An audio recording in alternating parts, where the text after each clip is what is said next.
Hello again, good evening and welcome to Business, the second segment of course, and an extended version of the Joy Business Financial Services Forum. Corporate governance consultant and lawyer Marian Bano has criticized the decision to embark on sector reforms without also touching on the bank's own corporate governance structure. She questioned why the governor of the central bank is also the board chairman of the bank.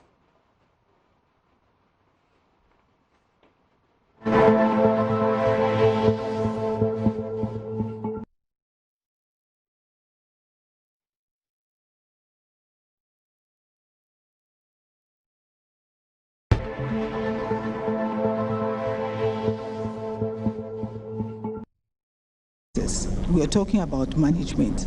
We are talking about the internal auditor and the external auditor. We are talking about the company secretary, and we are talking about the regulator. Now, if you look at this structure, the most important pillar is the board of directors, because the shareholder sometimes is the culprit. The shareholder has self-interest, but it is the board of directors who hold the balance. But then the question is, how strong are they? How strong is the board? That is why corporate governance today is talking about independence in the boardroom. Independent-minded people who are strong enough and are able to check there. Well, so that was Madam Marian Bano sharing her thoughts on the corporate governance structure of the Bank of Ghana. Now, meanwhile, council member for the Institute of Directors Ghana and corporate governance expert Professor John Bright Kobla-Aheto has also criticized the refusal by successive governments to change the status quo with regards to appointing both CEOs and board members of state institutions. He was speaking to my colleague Norvan Akwa-Hayford. It's only in Ghana that we can make that argument. In Ghana, somebody must be accountable to somebody.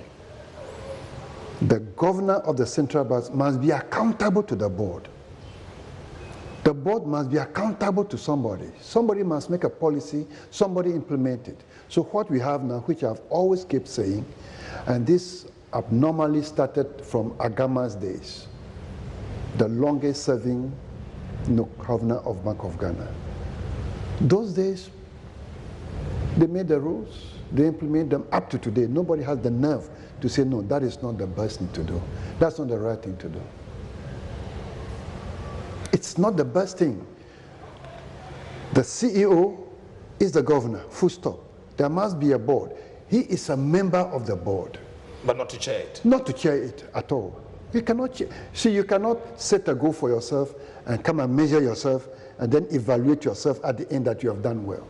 Where? Would that not undermine the independence, as some have said? No. The board is independent. The board is independent. The monetary policy is independent. It's independent. It's not manned by government. The best people who should run those things, who should be on those things, they are the ones who should be there. So independence is a farce. Independence is a farce. Well, why do you say that it's a farce? Because, I mean, there have been several arguments. As for arguments, you can get them a dime a dozen. A dime a dozen. Some of them don't even make sense. Some of them, the people don't even know what they're talking about. Let's look at the appointing authority as well. So you have, let's look at the government sector a lot. So the president is appointing the CEO of a company. First of all, the president cannot appoint CEO of anything. He hasn't got the right. That's the beginning of the anomaly. It's a state-owned institution. So what? It's a state-owned. Who said that he should appoint the CEO? His duty is to appoint the board. Through the Public Service Commission. No, his duty is to appoint the board and let the board appoint the CEO.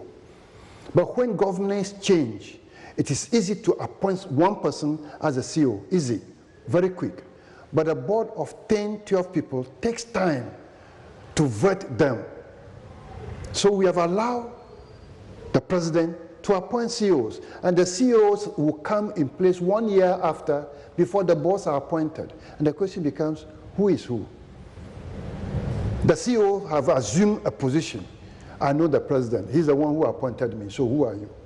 And there are CEOs who challenge the authority of the boards. Not too long ago, the institute, we went to meet the president and we brought this up to him. He agreed.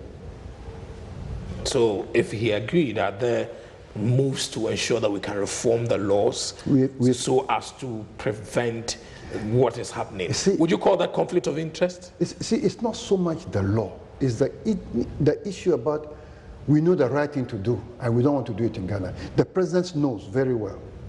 The people who are advising the president, they know very well that that is not how you run corporate governance. They know it, and he knows it. Everybody knows it. But if it's in your interest, you go ahead and you do it. And that's why I'm asking that, do you see that as conflict of interest? President appointing CEOs, it's a serious... there is a president also appointing the board. And so it's basically the president appointing everybody, so everybody goes to say yes, That's sir. it. Everybody say yes, sir. If you can go to the president, I can go to the president. So it's a serious conflict of interest. And definitely we pointed it out to him. And as intelligent as he is, he understood. Now it's a question of to take steps to correct. So now, do you remove the CEO or do you remove the board? Do you allow the board to approve of the appointment? No. Can the board say, no, we are not going to approve of him, remove him, we'll appoint somebody ourselves?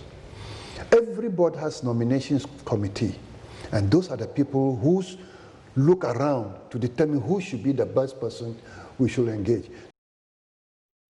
So we'll be delving more into the issues of the Joy Business Financial Services Forum in our subsequent bulletins.